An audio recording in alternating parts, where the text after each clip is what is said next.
Hello and welcome back to this damn full idealistic crusade. This video is a review of the Eureka Masters of Cinema release of the 1924 silent version of The Hands of Orlac, directed by Robert Weine or Vine. I'm terrible with pronunciations, I do apologize. Who of course directed the landmark The Cabinet of Dr. Caligari just a few years earlier in 1919, along with its star Conrad Veidt, who has another absolutely staggering standout lead performance here as the titular Orlac, who has had the hands of a murderer grafted onto his arms after a terrible train crash, and in a very early example of what we would now call body horror. It seems to essentially disintegrate before our very eyes. It's an absolutely riveting performance, and of course the story has been done many times, and the original novel, because it's quite long and was originally, of course, a French novel, it has never quite been done as a direct adaptation,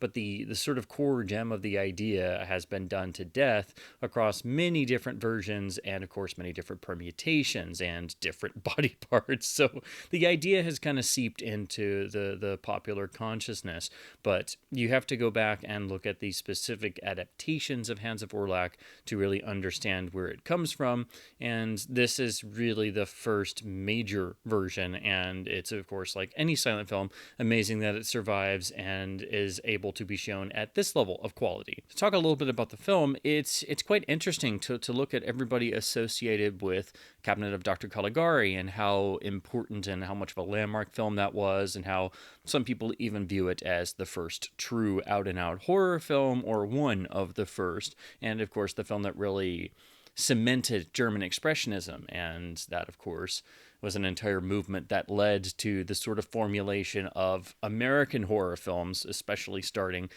with the real birth of the Universal horror film in 1931 with Dracula and Frankenstein, which were worked on and made by a lot of people who had fled Germany, who were working on these films, such as legendary cinematographer and director Karl Freund. So there's a lot of the DNA of German Expressionism in the Universal horror films and American horror films in general. But to look at Robert Weine in particular, and look at his career, he did go on to make a number of other films, but he never had that same sort of massive success as Caligari, and as some of the extras kind of echo, and the commentary as well here. This is one of his most notable films after Caligari, and there's not really a whole lot of notable ones after Caligari. So that kind of makes this film, Hands of Orlac, a little bit more notable, because there's not a lot discussed about Weine after Caligari, and he is usually much lower on the list of people who are discussed and talked about as being really important and real factors in it being such a landmark film.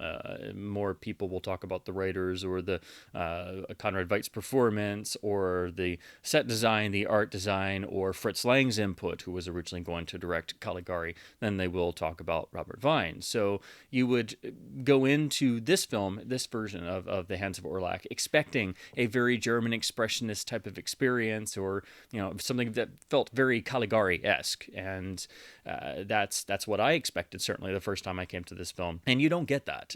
You get maybe some flourishes of elements that you might call sort of expressionistic. There are some really nice nightmare sequences with some optical effects work, but those are kind of few and far between. This is honestly, this is a lot more naturalistic on the surface. There is a general feeling of unease that is right there from the opening titles and runs through the whole film, but it's an undercurrent of unease, and this only manifests in some of the set design in very understated ways. Some of the sets, for example, are rather barren, and that helps to suggest the psychological makeup of the people who inhabit those areas. So you shouldn't go into this expecting the pure expressionist experience of Caligari, of the distorted perspectives and the amazing set design and things. You're not really going to get that here. So I think that leads a lot of people to kind of skim over this film, and it's also adapted adapting a very long novel where the central conceit of Orlac, the pianist, having his hands smashed up in a train wreck and having his wife worried about him continuing his career, and there being a doctor character and a recently executed murderer whose hands are apparently grafted onto Orlac's arms, and then when he recovers, they seem to have not necessarily a will of their own, but some spirit of their former owner, shall we say. That whole idea, what we think of as Hands of Orlac, is apparently only at the very end of the novel, which has a lot of other stuff going on. I would really like to read it someday, but it's a rather tricky book to track down, and of course you have to get it translated from the original French. But that kind of, I think, starts to explain why the adaptations kind of just take the central idea and run with it in different ways, and then that has again just gone into pop culture consciousness and become one of those ideas like the most dangerous game, that you recognize echoes of it everywhere and it's been done to death, but very rarely do people acknowledge the original source. And to my knowledge, I don't think anyone's actually ever adapted the book as it was written. But here in this film, we have the basic sort of idea established and maintained, and this, I think, sets the idea for all the adaptations to come, at least the basic idea. So here Conrad Veidt plays the titular Orlac, who has this horrible train crash, which is quite well done for a silent film. The whole feeling of unease that I mentioned that starts in the opening titles, you really feel it here. I mean, the film really lingers over the wreckage and the aftermath. We have all these extras roaming around trying to dig bodies out of these wrecked train cars, with Orlac's wife running around in hysterics. It's quite an exceptional scene for a silent film, with a great deal of production and a feeling of scale to it. And again, this feeling of deep foreboding and unease is just omnipresent throughout this film, but you really feel it there. So that gets the ball rolling in terms of our plot, and then we are introduced to our doctor figure, who actually does graft the hands of a recently executed murderer onto Orlac himself.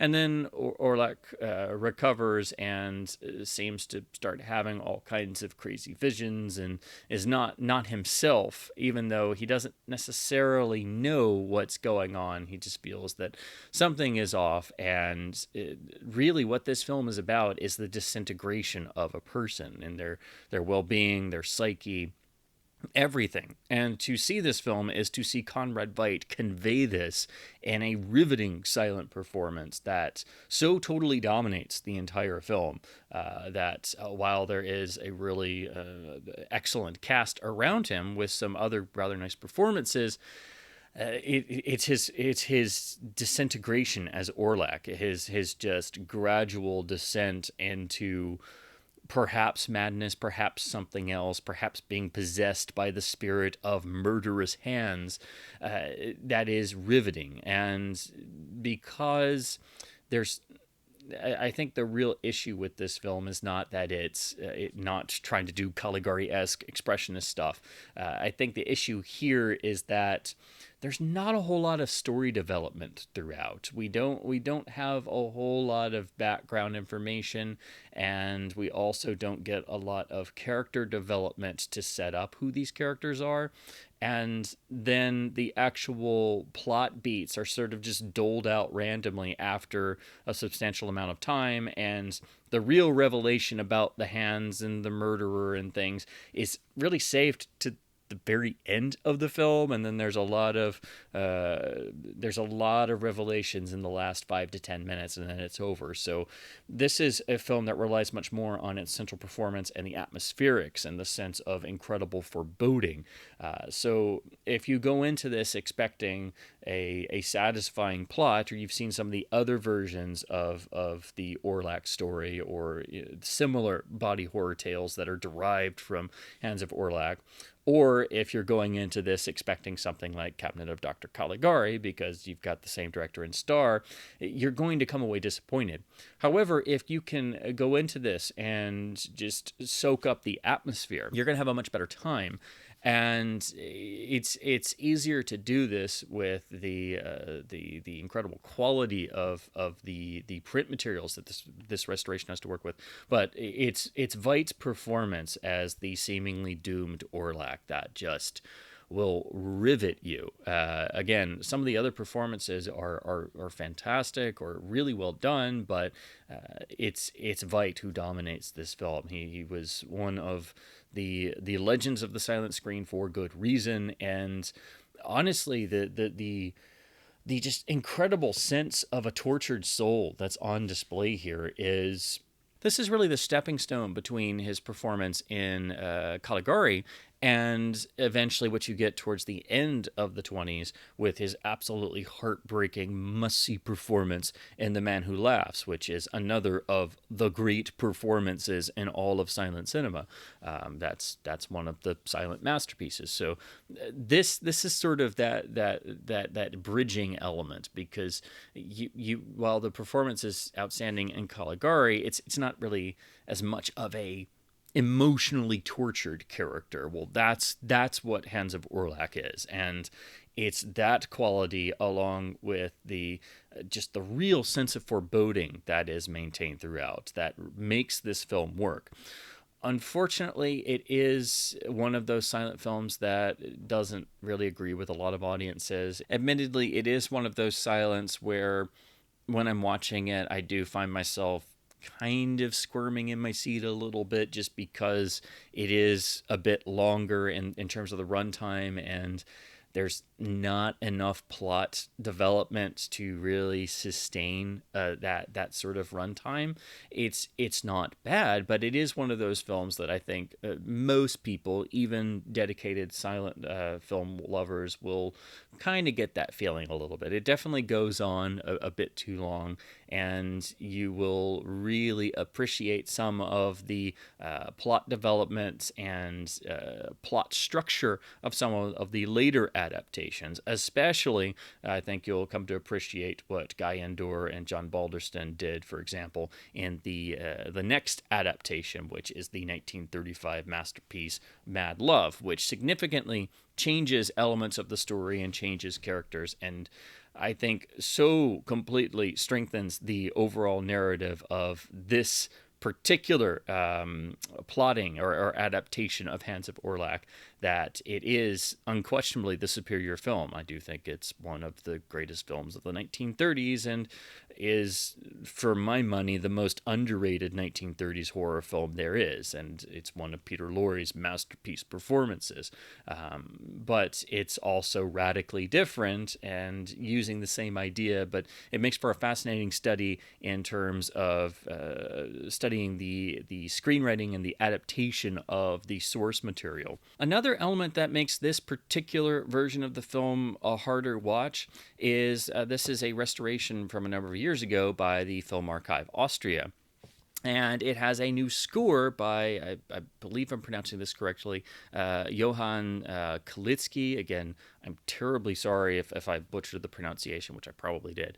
While it's a modern silent score that at times feels nice and foreboding and matches the tone of the film, it's also a very loud recording at places, and it's also extremely overbearing throughout. So this is not a silent you can watch late at night because you just want to wind down and you like to watch silence late at night, because if you watch this late at night and you have neighbors and this is going to start going and then all of a sudden the score keeps booming at you, you're like, wait, what? It does overwhelm the film quite frequently. It really sticks out, and unfortunately, I think it mars this presentation. It's not a bad score, and frequently it has great passages, but it's just way too much in a lot of areas, and it's really overbearing. It's overbearing to the point that you not only notice it, but you wish it would stop. There are times where you wish there was an alternate score to switch to, or you wish that or you may even just wind up muting it. It's really too much throughout, and that does unfortunately mar the presentation, I think. This restoration was primarily done from 35 millimeter elements, and the overall visual quality you're going to get here is really stunning at times, because we're used to seeing silent films in all kinds of different states of preservation, sometimes even from 16 millimeter or lesser quality elements. So the surviving elements for this film have resulted in some really miraculous levels of detail in places. There are, I think, one or two spots where they did have to use some 16 millimeter footage, but those are relatively minor, and the quality drop off there isn't super massive either. So that is really something to champion this disc for, and it is far better than how I first saw this film, which was many years ago. Although the presentations on the official DVDs were from other restorations were also rather good, actually. And interestingly, in the extras, that is actually maintained, because this disc does include an alternate cut of the film based on the old Kino DVD master, and it actually cleans up pretty well and still looks pretty darn good. The issue with the restoration and the picture quality on this release, so this is getting more into the direct picture quality, while this is frequently stunning, and of course it's a silent film, so you have to expect all the inherent damage. You're going to see scratches, you're going to see fluctuation, you're going to see visible hairs, tears, and things. That's just because this element is, it's a 1924 film, where it's amazing we have it in this level of quality. That all is relatively minor, and they seem to have done a good job at trying to downplay all of the inherent damage from the wear of time. But at various points, if you have, especially if you're watching this upscale to 4K like I did, there are unfortunately some moments, and it really seems to pick up around the halfway point of the film, but there are some moments of that sort of unfortunate, I don't even know what you call it, but it's the sort of halo blob effect around people or objects, especially when they're moving. I didn't even notice it at first. Again, it was really around the halfway point of the film, and then I started seeing it pop up more and more, or I was able to suddenly notice that it's sort of there in minor areas, but it's harder to spot, because it's a silent film with a lot of printed in damage that's inherent to the source, and the quality is already, not what a more modern film would be, because we're talking about a 1924 silent film. But you will notice that at certain spots that when characters move, it's especially when around the halfway point, when the sort of villainous, ominous figure dressed in all black is sort of skulking around the Orlac's house at night. But he's moving along a corridor, and you'll notice that around him there's like a sort of force field halo type effect, and as he moves, it literally actually this force field type effect kind of moves with him and makes the image sort of bow out and come back in as he moves through. That's something that I see in a lot of encoding that isn't up to par, but then I've also seen it sort of baked into various masters and restoration elements. And since Eureka discs are always really well encoded for the most part, and that's not something I'm used to seeing on a Eureka release, that's why it really kind of threw me, because I didn't expect to see something like that on a Eureka disc. So it makes me think this is probably something that's baked into this particular preservation master. I've seen that happen with other silent film restorations, where some unfortunate choices in being a bit overzealous in cleanup, or not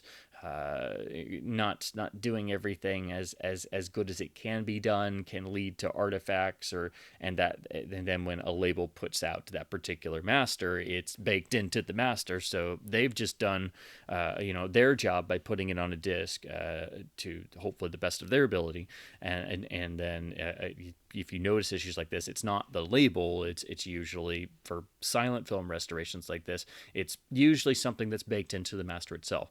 And this is very sporadic. I only noticed it at certain intervals, but particularly from the halfway point onward.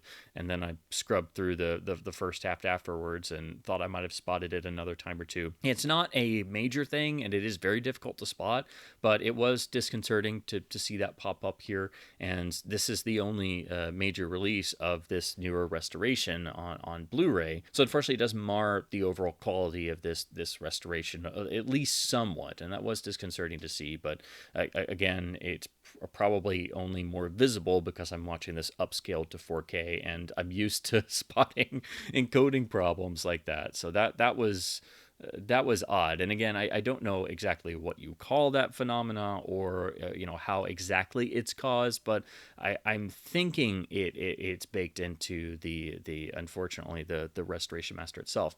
This is also not a tinted restoration, so this is pretty much entirely black and white. So if that bothers you, do be aware that this does not have any color tinting applied to it. I don't think previous versions really went for that either, so I think it's pretty much always been black and white only. I'm sure there's some versions that have color tinting, but this is not one of those. So overall, I think the quality here is beyond the best we've ever seen. I just think that unfortunately there is some sort of iffiness going on in either the source master or the disk encoding that unfortunately causes that sort of force field halo blob effect in certain moments. Then to talk about the audio, the new score that I discussed earlier is presented here in lossless PCM stereo.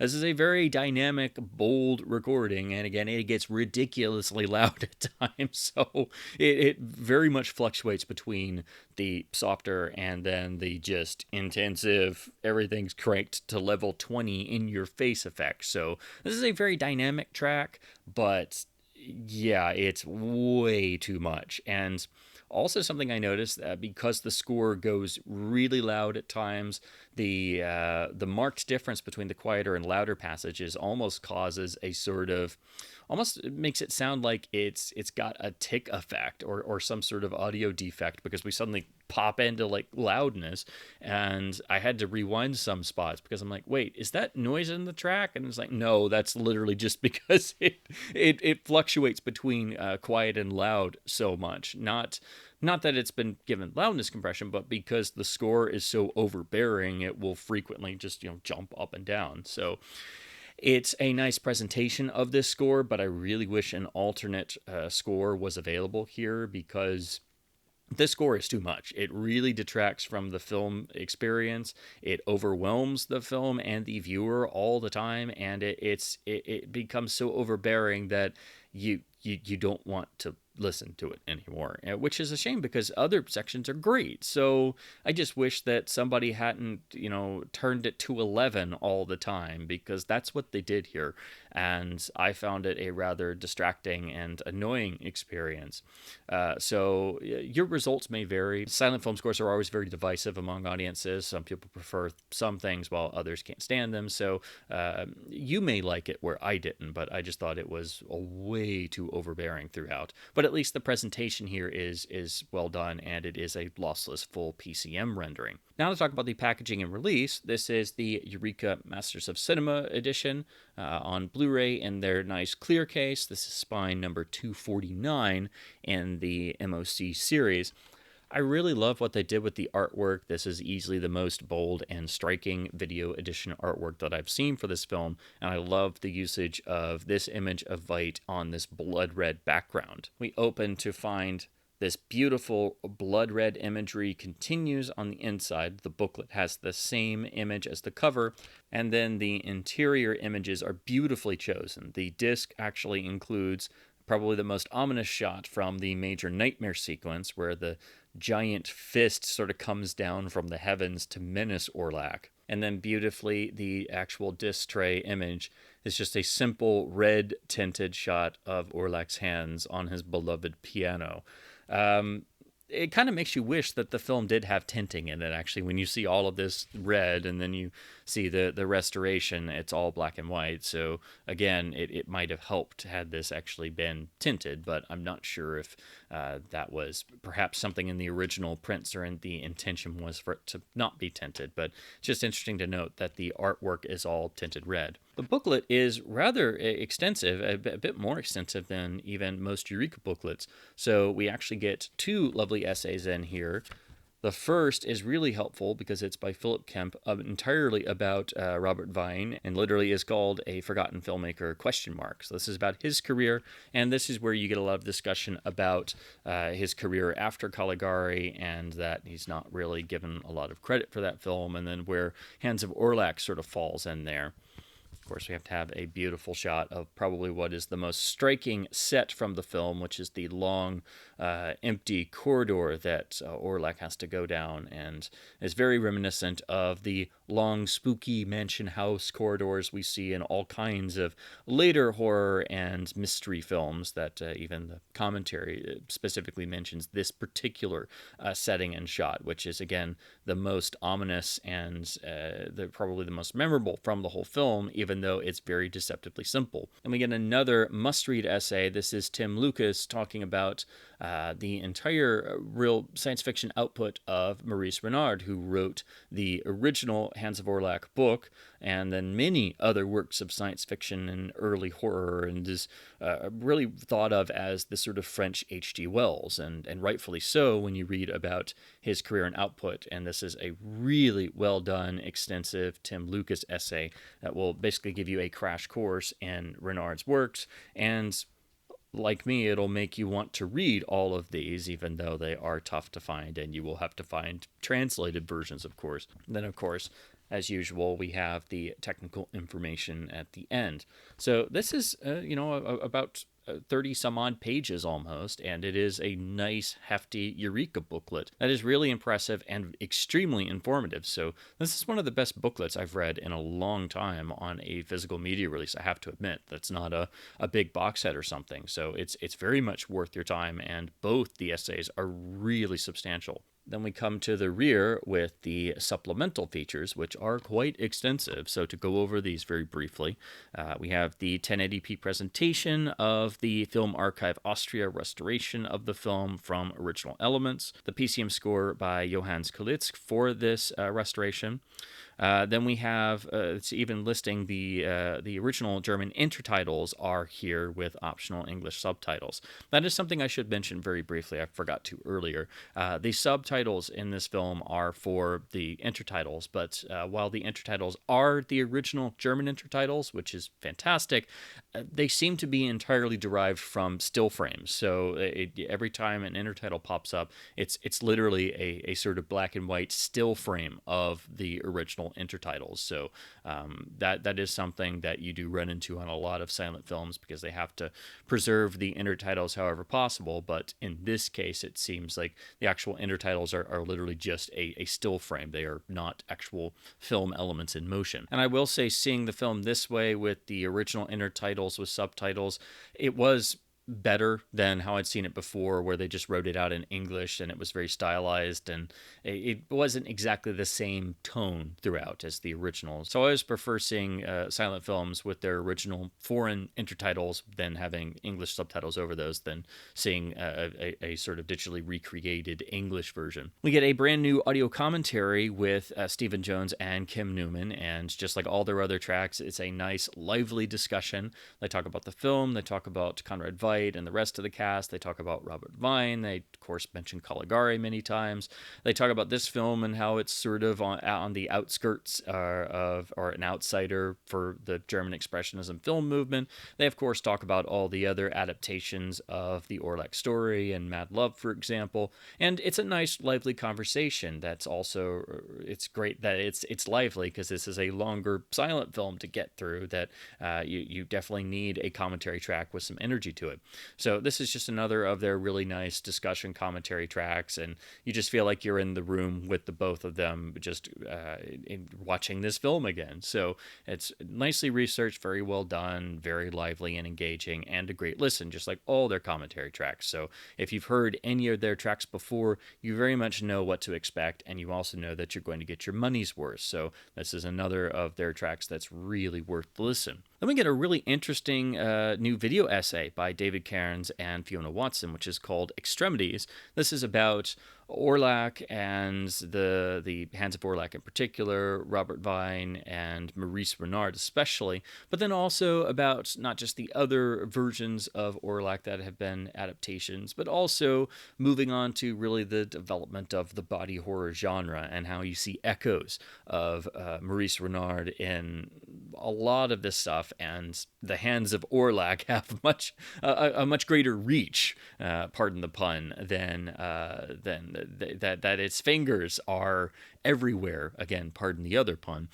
So this is a really nicely done piece. You don't typically get a lot of other extras on even Eureka silent releases. It's usually just a commentary and maybe a little bit of other material. But this is a pretty lengthy and really well done and well written video essay that I was just really impressed by. So it's really well done and very, very much worth your time. And then we get an entire alternate presentation of the film, which is standard def and runs longer because the two versions of the film actually have some editing differences, and some shots run longer or edited differently, and some versions have exclusive material. So this is very important to preserve, and even though it's only in standard def, it is of nice quality. This seems to be the same version that Kino released on DVD a number of years ago, and actually it cleans up really well here. It actually looks very good, even upscaled to 4K, and it's standard def. It does have a completely different score, and it does have the digitally redone English intertitles. So I think this is the version I saw years ago on the Kino DVD, if I'm not mistaken. And to be honest, the score is better than the score on the actual HD restoration. But of course, because they're different versions and have different runtimes, you can't sync the score here to the HD restoration, unfortunately. But if you're wanting a more fitting and less tiresome score for this film, you can actually watch the alternate version, and it has a much better and more cohesive score. But I was surprised at how well this looked and sounded. And interestingly, Eureka not only very well encoded this standard def presentation, but the audio is also lossless PCM. So even if you have the old Kino DVD, the presentation of that version is actually better on this release. Most companies would just toss this on as a badly processed or encoded old standard def file with lossy audio that would probably have a lot of aliasing and artifacting and interlacing and stuff. But Eureka actually made sure the alternate standard def version looked good, and the audio is PCM, so that really surprised me. So you can actually watch the alternate standard def presentation in its entirety and really enjoy it. And then most importantly, we get the version comparison that was done, again, I think originally for the Kino DVD, and this actually shows you all the little minute differences between the two versions. It's not a whole lot of extra material in the alternate cut, but there are a number of significant little changes, and particularly for one character, that this character has a little bit more material in one version, but then has other elements altered. So this is really helpful, and you can look at this and not have to watch the entire alternate cut if you wish. And so this runs about 12-13 minutes, and it goes over all the differences, and very helpfully has side-by-side comparisons. And then this closes out with the brand new collector's booklet with the new essays. So that is the Eureka Masters of Cinema release of the 1924 silent version of The Hands of Orlac.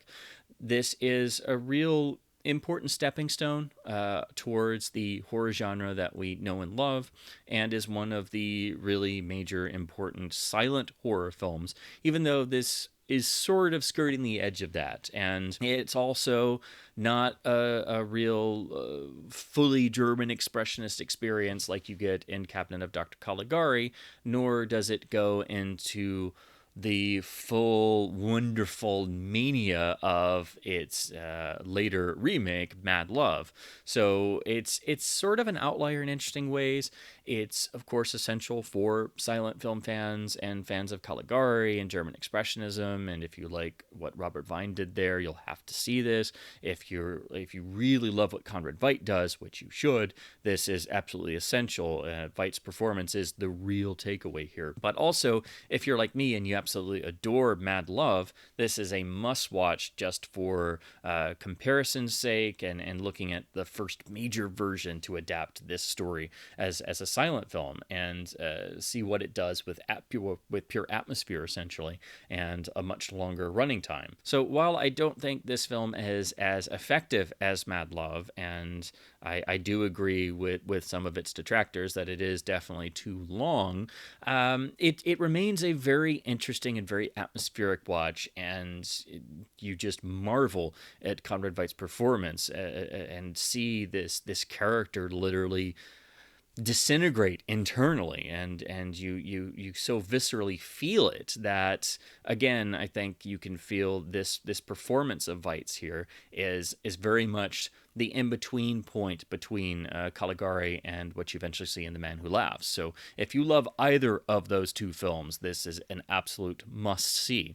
And this Eureka edition is very well done and very inexpensive, loaded with fascinating, very informative supplements, and is another of their essential MOC discs because no one else has really released this on Blu-ray, and I think this is another Eureka title that you definitely should import to the US, especially if you're a horror fan, because this is part of the building blocks of the horror genre that would emerge, particularly in 1931 at Universal. My only real qualms here, again, I wish that sort of video processing effect was not visible, that sort of haloing blob effect, whether it's somehow part of the Eureka disc encoding or what I think is unfortunately probably baked into the actual preservation master itself. I don't necessarily know, but it's just unfortunate that rears its ugly head here. Thankfully, it's very fleeting and very minor, and I'm sure 99% of people are not going to notice this.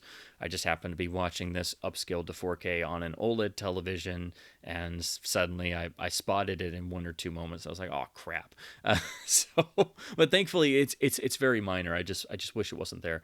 And also I wish there was an alternate score option, because the new score here, while it's good at moments, it's just way too overbearing, and it does, I think, really detract from the experience, unfortunately.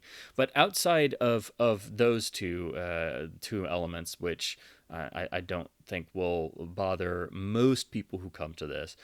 This is another excellent must-own Eureka release, and it does give you the option of looking at the alternate version and make sure to have that looking and sounding as good as possible. So you're essentially getting two different film versions on this disc, plus a feature-length commentary, a nice new video essay, a comparison featurette of the two versions, and a really well-done booklet, and some really stunning new artwork. So this is another, I think, essential Eureka disc to pick up, and I do recommend it to all horror and silent horror fans. This is really a must. So as always, I hope my babblings about horror films, silent horror films in general, and physical media releases has been at least somewhat fun and informative. This is a really wonderful new presentation of this film with some really amazing quality at times. I just wish it didn't have those two unfortunate elements I did mention. They're not obviously deal breakers, but I do wish there was a different score here, and I wish that sort of video processing effect wasn't visible in a few spots. But otherwise, this is a gigantic leap over the old DVD presentations of this film, and I think anyone coming to this film for the first time will really marvel at the visual quality that's on display here for a 1924 silent film, and that only enhances being sucked into the atmosphere and being bowled over by Conrad Veidt's absolutely striking lead performance. So, as always, please do keep supporting both boutique and studio labels by buying films on disc to help keep both physical media and film culture alive. And as always, thank you ever so much for watching.